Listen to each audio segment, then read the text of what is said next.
नेपाल में विद्रोह की चिंगारी भड़क उठी है।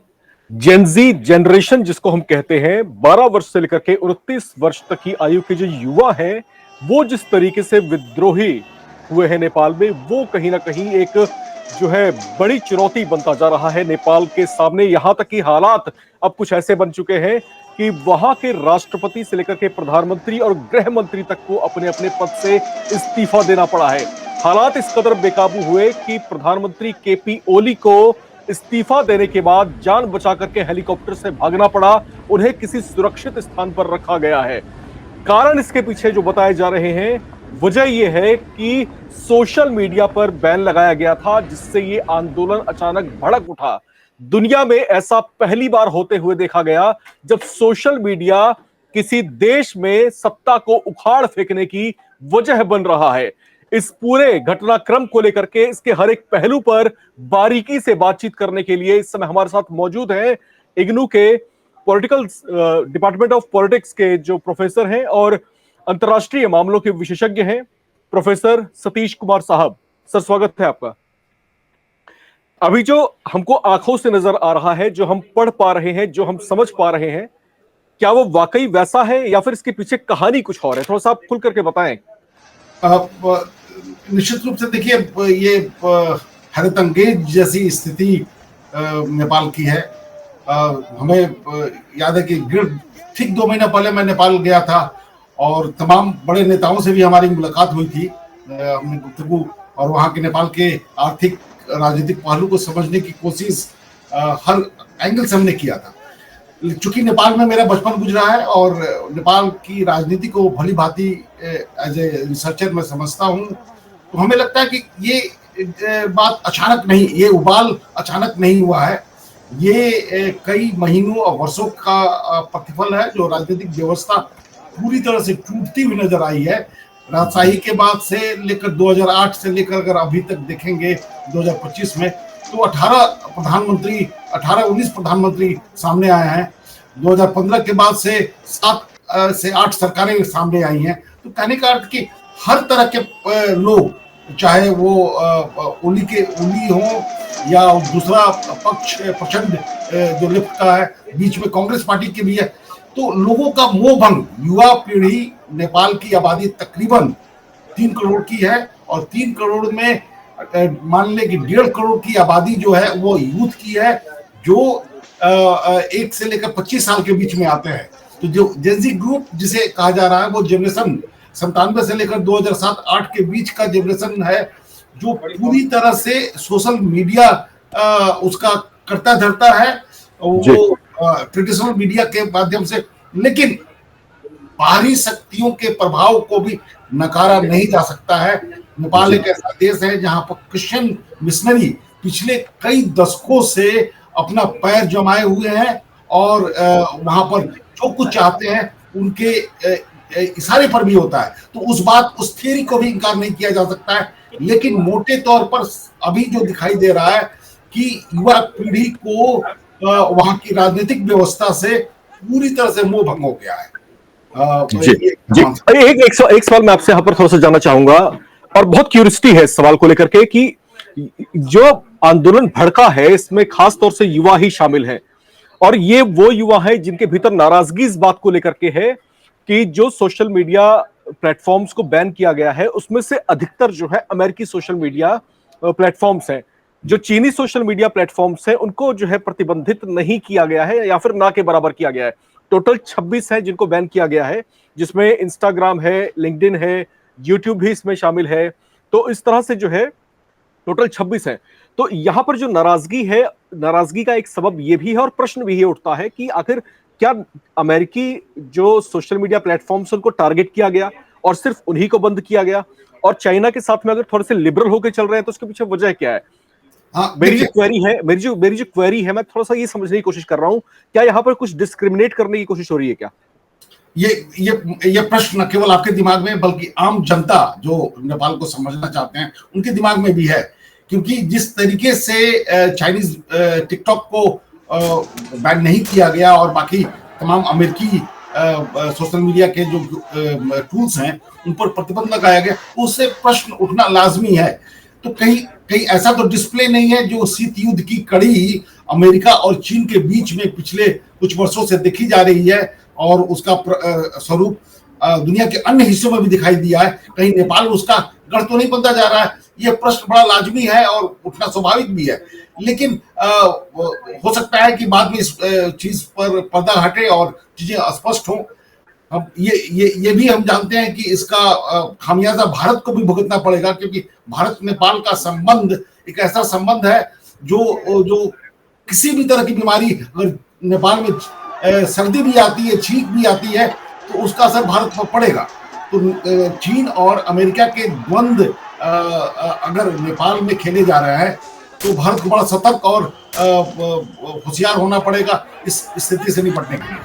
अच्छा, मैं जो आपने यहाँ पर जवाब दिया सर, मैं आप ही के इस जवाब से एक प्रश्न यहाँ पर खड़ा होता है। अभी जो प्रेजेंट जो जियोपॉलिटिकल एक्टिविटीज है, अगर हम नेपाल की और भारत की बात करते हैं, तो इस समय जो केपी शर्मा ओली की सरकार है, लेफ्टिस्ट गवर्नमेंट वहां की, वो जो है काला पानी, लिपुलेख जैसे मुद्दों को इस समय उठाने की कोशिश कर रही थी। इनका जो है भारत में दौरा भी होने जा रहा था। अब ये अचानक जो विद्रोह भड़का और उनको पद से इस्तीफा देना पड़ गया, क्या भारत के परिप्रेक्ष्य में आप इसको किस तरीके से देखते हैं? क्या ये भारत के लिए ठीक है, भारत के नजरिए से? देखिए, भारत की तो शुरुआत से लेकर आज तक की नीति रही है नेपाल में शांति बना रहे हर तरीके से, क्योंकि नेपाल में अशांति हमारे लिए खतरनाक है। हमारे बड़े 5 राज्यों की सीमाएं नेपाल से मिलती हैं। 16 तारीख को नेपाल के प्रधानमंत्री भारत आने वाले थे, दिल्ली नहीं, गया में एक आयोजन था, और उसके बाद फिर एक बिगड़ती हुई समीकरण जो लिपुलेख के कारण से दोनों देशों के बीच में एक द्वंद्व जो पैदा हुआ था, तो लगा था कि बातचीत होगी और बातचीत के आधार पर समस्या का समाधान हो जाएगा। केपी ओली साहब निश्चित रूप से उन भारत विरोधी ताकतों को हवा देने की कोशिश पिछले अपने 1.5 साल के कार्यकाल में उन्होंने किया है, और चीन के समर्थन में या चीन के कहने पर उन्होंने ये बातें उठाई हैं। आपको याद होगा कि एससीओ में भी अभी जो मीटिंग हुई एससीओ में, उसमें भी लिपुलेख का मुद्दा उठाया और कहा कि इस पर भी डिस्कशन होना चाहिए। तो ये कहीं ना कहीं निर्देश चीन की तरफ से ही आया होगा, और चीन के कहने पर ही नेपाल ऐसा करने की जरूरत कर सकता है। और हम सभी जानते हैं कि दक्षिण एशिया का कोई भी देश, ये प्रूवन थियरी है जो हम लोग पढ़ते हैं और समझते हैं कि दक्षिण एशिया का कोई भी देश भारत से संबंध बिगाड़कर अपना विकास नहीं कर सकता, वहां राजनीतिक स्थिरता नहीं बन सकती। बांग्लादेश इसका उदाहरण है, पाकिस्तान आपके सामने है, कई तमाम देश को आप उस नजरिए से देख सकते हैं। तो वो बाहरी शक्तियां, चाहे वो अमेरिका हो, चाहे वो चीन हो, या चाहे कोई और हो, तो ऐसी स्थिति में हमें नहीं लगता है कि ये स्थिति भारत से संबंध बिगाड़कर हम कोई चीज को समेट पाएंगे। तो ये एक अपने आप में बहुत ही महत्वपूर्ण है कि नेपाल को भी ये बात को समझना होगा कि भारत से बेहतर संबंध बनाकर ही अपनी राजनीतिक स्थिरता और आर्थिक गति को आगे बढ़ा सकता है। जी, थोड़ा समय बातचीट का विषय थोड़ा सा यहाँ पर जो है टर्न आउट करना चाहता हूं। मैं आपसे थोड़ा सा ये जानने की कोशिश कर रहा हूं, ये जो टाइमिंग जो है, इस टाइमिंग को अगर हम थोड़ा सा परखने की कोशिश करें, नेपाल की जो केपी ओली शर्मा सरकार जो है, उनको साफ तौर से मालूम है कि उनकी एक बड़ी पॉपुलेशन, जैसा कि आपने बताया भी कि वहां की पूरी आबादी में 30 से 35% जो है युवा हैं, और ये युवा जो है, इनकी जो डिपेंडेंसी है खासतौर से कुछ सोशल मीडिया प्लेटफॉर्म्स पर ज्यादा है, तो वहां से इनकी अर्निंग्स भी अच्छी है, एक अर्निंग सोर्स है वहां से। इसको अचानक इन्होंने जो है बंद कर दिया। जो अमेरिकी कंपनीज हैं, इनको इन्होंने 7 दिन का अल्टीमेटम दिया था, और ये कहा था कि 7 दिन की अवधि में आपको जो है हमारे नियमों के मुताबिक आपको रजिस्ट्रेशन करवाना पड़ेगा। आप जब जानते हैं कि आप एक छोटा देश है, अमेरिका एक बड़ा देश है, उनकी जो है सोशल मीडिया प्लेटफॉर्म्स जो है वर्ल्ड वाइड हैं, उनको आप सिर्फ 7 दिन का अल्टीमेटम दे रहे हैं, ये भी जानते समझते हुए कि जो आपका यूथ जो है उसकी डिपेंडेंसी उनके ऊपर कितनी ज्यादा है। तो ये क्या वहां की सरकार इस बात को समझने परखने में जो है नाकाम साबित हुई? क्या उसको इस बात का आभास नहीं था कि जो ये कर रहे हैं उसका परिणाम क्या हो सकता है? बिल्कुल, अब ये इस बात को समझना चाहिए था कि सोशल मीडिया वहां की यूथ की हृदय गति है, और न केवल इंटरटेनमेंट या सूचना के तौर पर, बल्कि आर्थिक रूप से हम सभी जानते हैं कि नेपाल एक ऐसा देश है जहां पर रिमिटेंस जो नेपाली बाहर रहते हैं, चाहे वो अमेरिका में हो, चाहे यूरोपीय देशों में हो या गल्फ कंट्रीज में हो, जो वो पैसा भेजते हैं वो पूरे नेपाल के जीडीपी का 25 से 26% हिस्सा होता है। यानी इकोनॉमी का सबसे बड़ा जो शेयर है वो रिमिटेंस से आता है। और रिमिटेंस में ये सोशल मीडिया का बहुत बड़ा उपयोग है, क्योंकि उस कम्युनिकेशन के थ्रू वो अपने परिवार से जुड़े रहते हैं और उसी माध्यम से वो पैसा वहां पर भेजते हैं। तो अचानक इस तरह के प्रतिबंध आने के कारण से उनका कम्युनिकेशन जो था, वो लिंक जो था अपने लोगों के बीच से, वो टूटता हुआ दिखाई दिया। और हम सभी जानते हैं कि भाई नेपाल में रहने वाले यूथ जो लगातार बाहर विदेश जाने की कोशिश में लगे रहते हैं, क्योंकि बेरोजगारी बेतहाशा वहां पर है और हर युवक वहां पर यही कोशिश करता है कि हमारा रोजगार का साधन चाहे गल्फ में हो, चाहे भारत या अन्य देशों में हो, वहां चले जाए। तो ये परिस्थिति ने कम्युनिकेशन गैप क्रिएट करने की कोशिश की। और उस कम्युनिकेशन गैप में एक थियरी ये इसलिए थोड़ा संदेहास्पद लग रहा है कि काठमांडू का मेयर जो बहुत ही यंग है जी, और खुद वो जैजी है, मतलब कहने का अर्थ कि वो गीत गाता हुआ मतलब संगीतकार है या जैज म्यूजिक रैप गाता है, उसकी पॉपुलैरिटी इतनी बढ़ गई कि वो इंटरिम गवर्नमेंट उसके हाथ में जाता हुआ दिखाई दे और वो कह रहा है कि संसद जब तक भंग नहीं होगा। तो ये अचानक ये बड़ा प्लेयर, हम अगर यूक्रेन की बात करें तो जेलेंस्की की तरह एक नाटक मंच या कर्मी राजनीति का मुख्य धुरी बन जाए, उसी तरीके से नेपाल में ये व्यक्ति कैसे सामने आया, इसके पीछे कौन सी शक्ति है जो इतनी बड़ी बातें कहकर राजनीतिक व्यवस्था को अपने कमांड में लेना चाहता है। इसलिए एक संदेह की सुई निश्चित रूप से उस ओर जाती है कि कहीं बाहरी शक्तियों का समावेश या उनकी निर्देश पर तो ये काम नहीं हो रहा है। जैसा कि बांग्लादेश में कुछ महीने पहले यूनुस के पीछे एक बड़ी हुजूम खड़ी थी, वो दिखाई देने लगा। बाद में पर्दा जब हटा तो लगा कि डीप स्टेट कहीं ना कहीं पर इन्वॉल्व है, वो बातें स्थापित होते हुए भी दिखाई दी। जी जी बिल्कुल। और जैसे कि आप बता भी रहे हैं कि हो सकता है, इस तरह की संभावनाएं भी हैं कि नेपाल की जो पॉलिटिक्स है उसको जो है कुछ बाहरी शक्तियां इन्फ्लुएंस करने की कोशिश कर रही हो, और इस बात से हम जो है इनकार नहीं कर सकते। इनकार इसलिए भी नहीं कर सकते क्योंकि जो नाटकीय घटनाक्रम जो है इसमें एक और बात हुई है, एक डिफरेंट डायमेंशन से इसको हम थोड़ा सा अगर समझने और परखने की कोशिश करते हैं तो नेपाल की गवर्नमेंट ने जो है इन अमेरिकी सोशल मीडिया प्लेटफॉर्म्स को एक समय अवधि दी थी और ये कहा था कि हम आपको 7 दिन का समय देते हैं। इस 7 दिन के समय में जो है आप हमारे देश के नियम कानून के मुताबिक अपने आप को यहां पर रजिस्टर्ड करें। लेकिन मैं इसको इत्तेफाक समझूं कि ये जानबूझकर की गई कार्रवाई है कि इनमें से किसी एक कंपनी ने भी जो है इस 7 दिन की अवधि में न तो वहां की सरकार से संपर्क किया और ना ही उस दिशा में प्रयास तेज किए कि हम वहां पर रजिस्ट्रेशन की जो प्रक्रिया है उसको हम शुरू कर पाए। मतलब इन सबके विचार एक जैसे हो जाएं और ये सभी एक ही तरीके से एक्ट करें, ऐसा कैसे पॉसिबल है? आपको क्या लगता है इसके पीछे क्या कुछ चल रहा है या फिर क्या हो सकता है? लेकिन वही यही डीप रूटेड कारण तो हम ये मानते हैं कि वहां पर अनएम्प्लॉयमेंट, बेरोजगारी, लेकिन ये अनएम्प्लॉयमेंट और बेरोजगारी आज की नहीं है। सभी जानते हैं, नेपाल को जानने और समझने वाले जानते हैं कि वो देश गरीब है लेकिन वहां के नेता बहुत धनी हैं। अब किसी भी पार्टी का ले लीजिए, अगर आप रिसर्च करेंगे, चाहे ओली के पार्टी के लोग हों, सांसद हों, या प्रचंड के पार्टी के लोग हों, या कांग्रेस पार्टी, राजशाही तो अपने आप में धनी है। तो कहने का अर्थ कि वहां के नेता जिस विंग के भी हैं, जिस प्रारूप के भी हैं, वो बहुत धनी है और जनता वहां गरीब है। लेकिन ये आज की बात नहीं है, ये तो कई दशकों की बात है। ये सतीश जी, मैं आपसे यही जानने की कोशिश कर रहा हूं, ये जो लिंक्डइन की बात कर लें, हम यूट्यूब की बात कर लें, हम इंस्टाग्राम की बात कर लें, ये सभी कंपनियां जो थी इन सबको समय दिया गया था कि आप 7 दिन के भीतर जो है आइए और अपना रजिस्ट्रेशन यहां पर करवा दीजिए। इन सभी कंपनियों ने जो है एक साथ कोई तवज्जो ही नहीं दी, कोई अटेंशन ही पे नहीं किया इस दिशा में।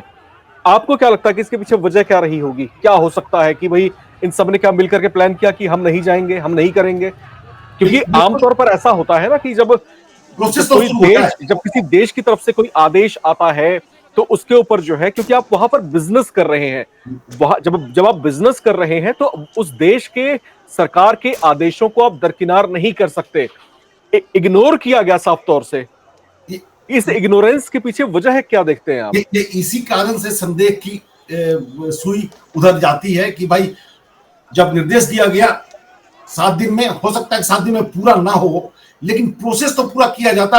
अपने आप को प्रजस तो वहां पर देते कि भाई हमने प्रोसेस शुरू की है, 7 दिन में नहीं हो पाएगा, 10 दिन में होगा, 15 दिन में होगा, लेकिन ये पूरा कर लिया जाएगा। तो एक तरह से डिसओबीडियंस की बात हुई, और ये थियरी पहले से वीव कर ली गई थी कि ऐसा होने से यंग जनरेशन में, जेनजी में को उनको उबालना बड़ा आसान हो जाएगा, और उनको जिस तरीके से हम चाहें उसका प्रयोग कर लेंगे। क्योंकि ये जो बड़ी तादाद है जो सड़कों पर दिखाई दे रही है, उनको तो कुछ मालूम नहीं है। उनके पीछे जो ताकतें हैं, जो निर्देश दे रहे हैं, वो उनके कहने पर वो सारा काम कर रहे हैं। और इस तरह का वायलेंट कि पूर्व प्रधानमंत्री के पत्नी को घर में जलाकर मार देना, या पूर्व वाणिज्य मंत्री को पीट देना, सड़कों पर पीटना, जी, सड़कों पर पीटना, हर एक पार्टी को निशाना बनाना, जितने भी इंस्टीट्यूशन है, पार्लियामेंट को निशाना बनाना, राष्ट्रपति भवन को निशाना बनाना, तो एक तरीके से एनार्की की स्थिति उत्पन्न कर देना, ये अपने आप में बड़ा हैरत अंगेज स्थिति उत्पन्न हुई है, जिस पर हमको लगता है कि समय के साथ पर्दा निश्चित रूप से उठेगा। लेकिन बाहरी शक्तियों के निर्देश की थियरी को हम पूरी तरह से अवहेलना नहीं कर सकते हैं। कहीं ना कहीं पर कोई ऐसा डीप स्टेट बहुत दूर से उनको निर्देश दे रहा है, कुछ लोगों को फंड दे रहा है, और अशांति पैदा करने की कोशिश कर रहा है इस थियरी में। जी जी, आप जो है बतौर विदेशी मामलों के विशेषज्ञ के तौर पर, मैं आपसे जो है एक कमेंट आपसे चाहता हूं। सोशल मीडिया पर जो है कुछ यूजर्स लगातार, हमारे दर्शक भी जो है लगातार कुछ इस तरह के जो है कमेंट्स कर रहे हैं, जिसमें ये बातें कही जा रही हैं कि इसके पीछे अमेरिका का ही सीधे तौर पर हाथ है। अब इसके पीछे जो तर्क लोग दे रहे हैं सोशल मीडिया प्लेटफॉर्म्स के ऊपर, वो तर्क ये दे रहे हैं कि क्योंकि केपी शर्मा ओली की जो सरकार है वो लेफ्टिस्ट गवर्नमेंट है, उसका झुकाव जो है चीन की गवर्नमेंट की तरफ ज्यादा है, इसलिए जो है इनडायरेक्ट वे में वो अमेरिकी गवर्नमेंट से जो है राइवलरी ठान बैठी है। अब जो है अमेरिकन गवर्नमेंट जो है इससे जो है बदला निकालने के लिए ही जानबूझ करके उसने अपनी कंपनियों को इंटीमेट किया कि आप जो है नेपाल सरकार के किसी भी आदेश को फॉलो नहीं करेंगे। शायद अमेरिकी सरकार को इस बात का आभास था कि नेपाल गवर्नमेंट एक एक्सट्रीम स्टेप उठाएगी और जिसकी परिणति सड़कों पर इस तरीके से दिखाई देगी, और ऐसी दिखाई दी कि वहां पर सत्ता को ही उखाड़ फेंक दिया। ये जो लोग इस तरह के कमेंट्स कर रहे हैं, आपको क्या लगता है कि इनकी बातों में कितना दम है? बिल्कुल राम, देखिए अमेरिका के बड़े विद्वान और विदेश मंत्री हेनरी किसिंजर का एक बड़ा ही हिस्टोरिकल वक्तव्य है कि अमेरिका का दुश्मन होना बहुत बुरा है, लेकिन उससे भी ज्यादा खतरनाक है उसका दोस्त बनना। कहने का अर्थ कि अमेरिका के न आगे पीछे, मतलब कहा जाता है कि भाई बैल के न आगे खड़े हों न बैल के पीछे खड़े हों, नहीं वो बड़ा ही दुत्कारी हो सकता है। तो अमेरिका निश्चित रूप से बांग्लादेश में जो किया वो दुनिया के सामने वो दिखाई दे रहा है। 60s और 70s के दशक में अफ्रीका के कई देशों में, लैटिन अमेरिका के कई देशों में सत्ता परिवर्तन का काम इसी तरीके से करता रहा है कि अपने CIA के माध्यम से जो उसको रास्ता सही नजर नहीं आया, उसने वहां का तख्ता पलट कर दिया है। अब यहाँ पर जो पॉलिटिक्स को आज के नजरिए से देखा जाए तो हम सभी देख रहे हैं कि वर्तमान राष्ट्रपति का बिहेवियर कितना अनप्रिडिक्टेबल है, और जिस तरीके से उन्होंने भारत के साथ चाहे अन्य देशों के साथ वार्ता की, वो भी संदेह के घेरे में। नेपाल एक महत्वपूर्ण देश है जो चीन और भारत के बीच में बफर स्टेट के रूप में काम करता है। वर्तमान सरकार ओली की चाइना से जुड़ी हुई है निश्चित रूप से, लेकिन नेपाल के लोग ये बखूबी मानते हैं कि भाई हमें सनातन संस्कृति के बिना यहाँ तक राजनीतिक व्यवस्था स्थापित नहीं हो सकती है। हम हिंदू धर्म को खत्म कर हम उसे बना नहीं सकते। ये बात प्रचंड ने भी बड़ी मजबूती के साथ हमारी वार्ता में भी कही थी। तो वहां के तमाम नेता इस बात को मानते हैं कि भारत आने वाले समय पहले भी मजबूत था, आज भी मजबूत है। भारत के दिशा निर्देश के आधार पर वहां की राजनीतिक व्यवस्था अगर बनकर तैयार होती है तो निश्चित रूप से नेपाल के हित में होगा। ये अमेरिका को भी खल रहा था कि या तो नेपाल भारत के कब्जे में है या चीन के कब्जे में अगर वर्तमान में दिखाई दे रहा है, दोनों अभी उसके विरोधी ग्रुप में है। तो जी क्रिश्चियन मिशनरी का जो प्रयोग वहां पर प्रयोग पिछले 60-70 सालों से किया जा रहा है, उनके पास बहुत पैसा है और उस पैसे के आधार पर वो लाखों की भीड़ खड़ा कर सकते हैं, ये सभी जानते हैं। तो जी हम इस्लामिक ग्रुप भी इधर मजबूत हुए, लेकिन उनके पास पैसा उतना नहीं है। इन क्रिश्चियन मिशनरी के पास नेपाल में बहुत पैसा है, तो कहीं ना कहीं पर उनका भी सहयोग लिया गया होगा और यूरोपीय निर्देश के आधार पर नेपाल को तंग करने की स्थिति पैदा की गई होगी। इस बात से इनकार नहीं किया जा सकता। बिल्कुल, इस बात से इनकार नहीं किया जा सकता और इस संदेह से भी इनकार नहीं है कि नेपाल में जो विद्रोह भड़का, ये जो है किसी के द्वारा भड़काई गई चिंगारी का ही नतीजा है। इसको हम एक अलग तरीके से भी समझने की कोशिश करते हैं कि अमेरिकी जो अखबार हैं और जो चीनी अखबार हैं, उन्होंने इसको किस तरीके से पेश किया है। आपको आभास होगा कि दोनों तरफ की जो मेंटेलिटी है इसको लेकर के किस तरह की है। अमेरिका का जो वॉशिंगटन पोस्ट है, उसने क्या लिखा है? उसने लिखा है कि नेपाल में पुलिस कार्रवाई के दौरान 19 लोगों की मौत हो चुकी है। ज्यादातर प्रदर्शनकारी युवा है जो सरकार की नीतियों से बेहद नाराज थे।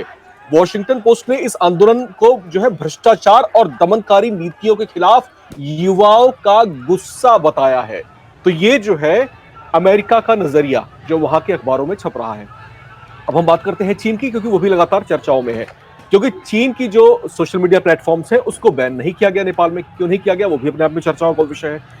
अब जो है चीन का जो मुखपत्र है वो क्या छापता है, जो शिन्हुआ है जो सरकारी एजेंसी है, उसने लिखा है कि ओली के इस्तीफे पर जो है उसने सिर्फ एक छोटी सी संक्षिप्त टिप्पणी लिखी है कि कुछ विकट परिस्थितियों की वजह से और वहां पर जो है उथल पुथल की वजह से केपी शर्मा ओली को अपना इस्तीफा सौंपना पड़ा। लेकिन इसके पीछे की जो पॉलिटिकल एनालिसिस होनी चाहिए, जो गतिविधियों की एनालिसिस होनी चाहिए, उस पर कोई भी विस्तृत जानकारी जो है शिन्हुआ जो कि सरकारी एजेंसी है चीन की, उसमें नहीं दिया गया है। तो ये आप जो है साफ तौर से इस बात से भी अंदाजा लगा सकते हैं कि चाइना और अमेरिका जो लगातार इस पूरे घटनाक्रम में लगातार चर्चाओं में बने हुए हैं, उनकी तरफ से जो है किस किस तरह की चर्चाएं हैं।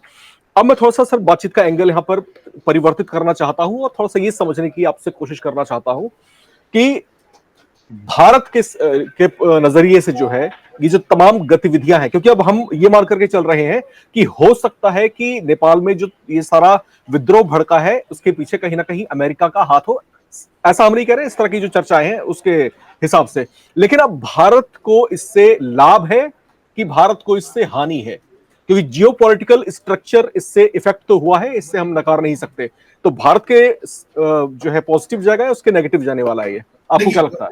नहीं, बिल्कुल कोई भी उपद्रव, कोई भी अशांति भारत के हित में तो कभी नहीं रहा है और भारत की सोच भी नहीं रही है। चाहे बोली चाइना परस्त हो या चाइना के पक्ष में बोलने वाले हो, चाहे प्रचंड ने भी पहले भारत के विरोध में बातें, तो भारत की सोच हमेशा से रही है और भारत ने हमेशा कोशिश भी किया है कि नेपाल में शांति बनी रहे। हमने जैसा कहा कि सीमाएं 5 राज्यों से मिलती हैं। अब 95% जो ट्रेड होता है नेपाल में वो भारत के रास्ते से होता है। अब इस उपद्रव की स्थिति में क्या होगा, इसका चेन रिएक्शन होगा। भारत के विदेश मंत्रालय ने ये कॉशनरी जारी कर दी है कि भाई भारतीय वहां पर भ्रमण न करें, न जाए।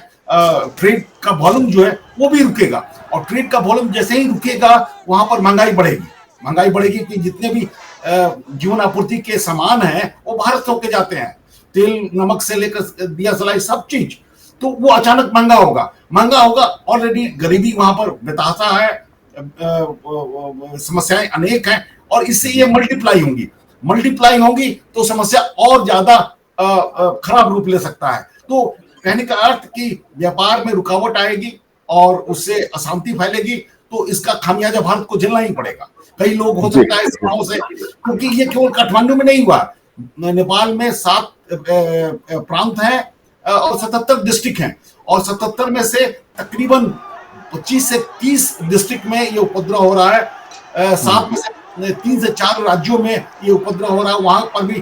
तो ये पैन नेपाल बनाने की कोशिश की गई। शुरुआत काठमांडू से हुआ, पोखरा में गया और कुशीनगर और बाकी तमाम राज्यों में भी, प्रांतों में भी ये उपद्रव को फैलाने की कोशिश की जा रही है। तो कहने का अर्थ कहीं ना कहीं पर एक सुनियोजित रणनीति के तहत इसको आग को जंगल की आग बनाने की कोशिश में है। और इस कारण से भी हमें संदेह लगता है कि गरीबी और भुखमरी और बेरोजगारी डीप रूटेड रीजन है, लेकिन तत्कालिक कारण कहीं डीप स्टेट का रोल भी हो सकता है, जिसके कारण से इस चिंगारी को बड़े दुर्घटना में तब्दील करने की साजिश रची जा रही हो। बिल्कुल, और जो है इस बड़ी दुर्घटना की जो है साजिश रची जा रही है, इस तरह का आपका कहना है। और इसके पीछे जो तमाम गतिविधियां हैं वो लगातार अब किस तरह से पनपती हुई दिखाई दे रही है, क्योंकि ये जो आंदोलन भड़का है वो जो है नेपाल के अंदरूनी इलाकों यानी पोखरा तक जो है जा पहुंचा है। वहां भी जो है इस आंदोलन का असर दिखाई दे रहा है। सरकारी प्रतिष्ठानों पर जो है पथराव किए जा रहे हैं, वहां पर जो है हिंसा को वापस से जो है भड़काने की लगातार कोशिशें की जा रही है। हालांकि वहां पर जो है राष्ट्रपति, प्रधानमंत्री, यहां तक कि गृह मंत्री भी अपने अपने इस्तीफे सौंप चुके हैं, लेकिन इसके बावजूद जो नाराजगियां हैं लोगों के मनों में वो जो है अभी शांत नहीं हुई हैं। आखिर उनकी अपेक्षाएं क्या है? क्या वो चाहते हैं कि एक नई सरकार का गठन हो? अगर गठन हो तो सर किस तरह का चेहरा वो चाहते हैं? कौन है उनके दिमाग में जिसको वो चाहते हैं कि सत्ता पर आ जाए और फिर नेपाल की सत्ता उस तरीके से चले? इनकी एक्सपेक्टेशन क्या हो सकती है? देखिए, जब से राजशाही खत्म हुआ और राजशाही के साथ वहां पर जो सेकुलर स्ट्रक्चर की स्थापना हुई, मतलब हिंदू धर्म को दरकिनार कर दिया गया, उससे लोगों की भावनाएं आहत हुई हैं। नेपाल पूरी तरह से एक हिंदू राष्ट्र है।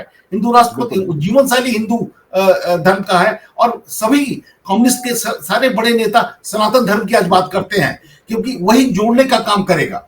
और जिस तरीके से ओली ने, आपने देखा होगा कि क्षणिक फायदे के लिए या किसके इशारे पर कर रहे हो, उन्होंने भगवान राम के संदर्भ में, माता सीता के संदर्भ में कुछ ऐसी बातें कही कि भाई वो नेपाल में ही, तो ये अन्यासा लोगों को बहुत रास नहीं आया। नेपाल के लोगों को रास नहीं आया, भारत के लोग तो खपा है ही, नेपाल के जो भी हिंदू हैं वो भी इसे पसंद नहीं करते हैं। तो कहने का अर्थ कि एक ऐसी राजनीतिक व्यवस्था जो लोगों की समस्याओं को भली भांति समझे, बेरोजगारी को समझे, भारत के साथ अच्छे संबंध को बनाने की कोशिश करे। हम सभी जानते हैं कि जियोग्राफिकल लोकेशन देखे, चाइना से अगर ट्रेड करें तो कितनी दूरी है, कितनी ऊंचाइयां हैं, वहां से सामान आते आते कितना महंगा हो जाएगा।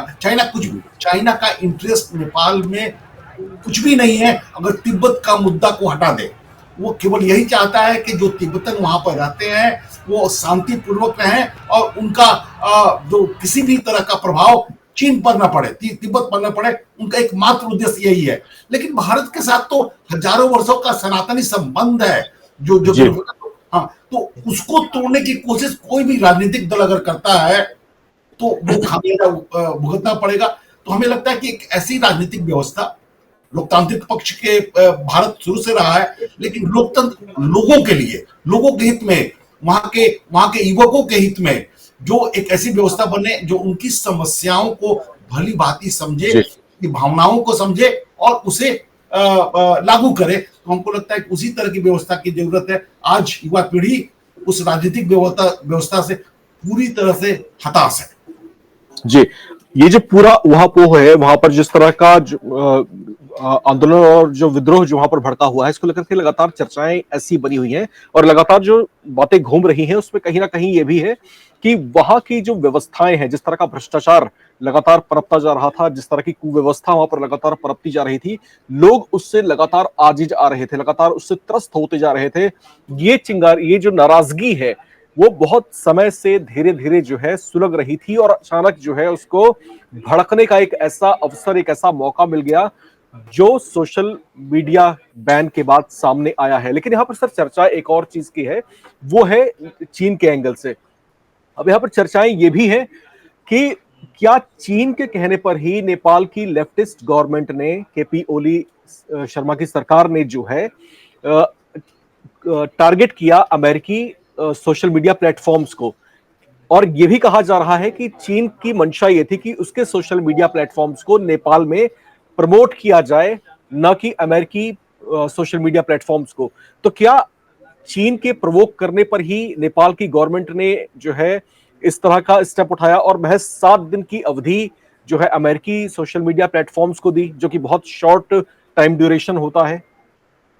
इस बात से भी इनकार नहीं किया जा सकता है, हो सकता है, क्योंकि ओली की सरकार पूरी तरह से हम कह सकते हैं कि चीन के गिरफ्त में लिपुलेख का एससीओ में मुद्दे को उठाना या सोशल मीडिया पर टिकटॉक को बैन नहीं करना और अमेरिकी कंपनियों को केवल 7 दिन का निर्देश देना, तो इस बात से इनकार नहीं किया जा सकता है क्योंकि आपके राजनीतिक निर्णय जो जनता के हित में, वहां के युवकों के हित में होनी चाहिए, अगर बाहरी व्यवस्था से प्रभावित होकर लिए जाएंगे तो राष्ट्र के अनुकूल नहीं होगा और वो चीन के साथ दुर्भाग्यपूर्ण है।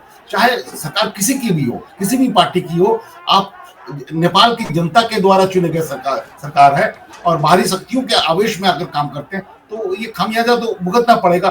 तो इस बात से इनकार नहीं किया जा सकता है। और ओली विशेषकर पिछले कुछ दिनों महीनों से जानबूझकर भारत विरोधी राग अलाप रहे थे और चीन को खुश करने की लगातार कोशिश कर रहे थे। कई ऐसे प्रोजेक्ट हैं जो उन्होंने भारत से हटाकर चीन को दे दिया, तो वो चीजें तो दिखाई दे रही हैं और कहीं ना कहीं पर अब जो कोई भी शासन व्यवस्था, राजनीतिक व्यवस्था उभर कर सामने आएंगी तो ओली को वहां की जनता स्वीकार नहीं करेगी। भले प्रचंड दूसरे रूप में, जो अब प्रचंड का जो स्वरूप है वो निश्चित रूप से ओली से बेहतर होगा और भारत की महत्ता को वो बखूबी समझने लगे हैं और सनातन धर्म की बात वो करते हैं। तो हमें लगता है कि वैकल्पिक रूप में जनता किसी को भी चुन सकती है, कांग्रेस का भी कोई आ सकता है, लेकिन बड़े पैमाने पर जिसकी स्वीकार्यता है और नेता है, तो प्रचंड हमको लगता है कि एक बेहतर व्यवस्था देने में सक्षम होंगे। ओली से बेहतर होगा वो सरकार। बिल्कुल, यहां पर लगातार कुछ बातें इस विषय को लेकर के घूम रही हैं, लगातार इन पर चर्चाएं बनी हुई हैं। बहुत सारे एस्पेक्ट हैं, बहुत सारे डायमेंशंस हैं। वो डायमेंशन क्या क्या है, यहां पर जो बातें उभर करके सामने आ रही हैं और जो सतीश साहब से हमारी यहां पर बातचीत चल रही थी, उसका लब्बो-लुआब कुछ इस तरह का है कि ये जो सोशल मीडिया बैन के बाद ये विद्रोह अचानक भड़का है, ये सिर्फ एक वजह नहीं है इसके भड़कने की। इसके पीछे असल में कुछ घटनाओं का जो है एक पूरा पुलिंदा है, जिसकी वजह से नाराजगियां लगातार लोगों के मन में पहले से पनप रही थी।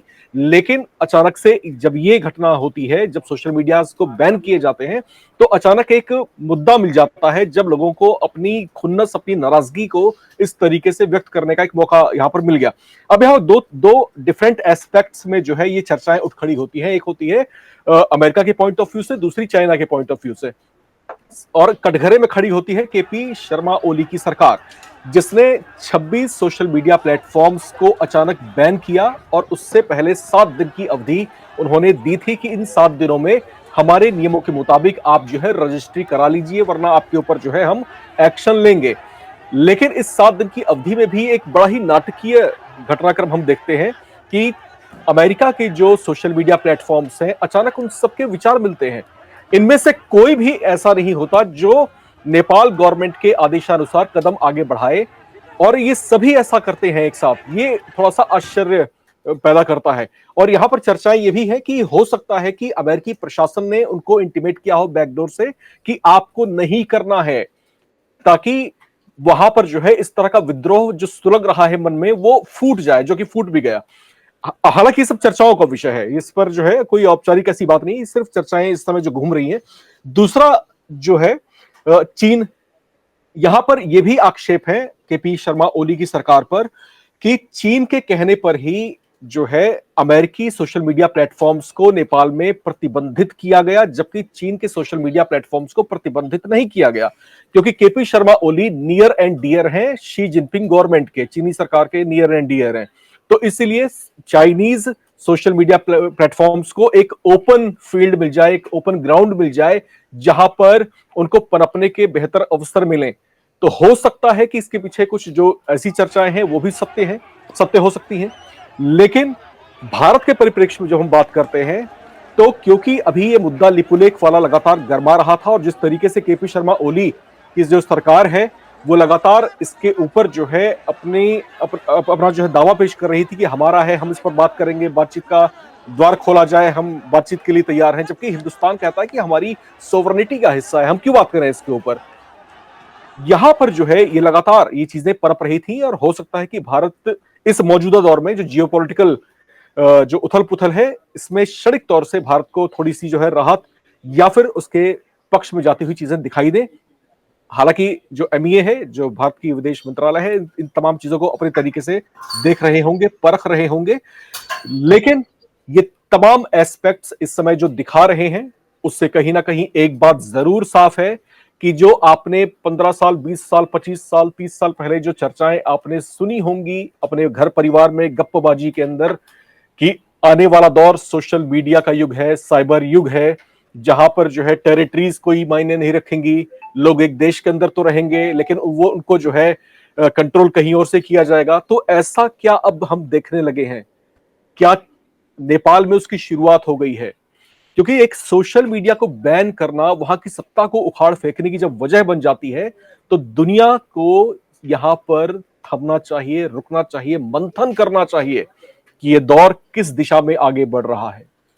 हमारे साथ इस विस्तृत बातचीत के लिए मौजूद थे प्रोफेसर सतीश कुमार, अंतर्राष्ट्रीय मामलों के विशेषज्ञ हैं, इग्नू के प्रोफेसर हैं और लगातार इस तरह के विषयों पर अपनी पैनी निगाहें रखते हैं।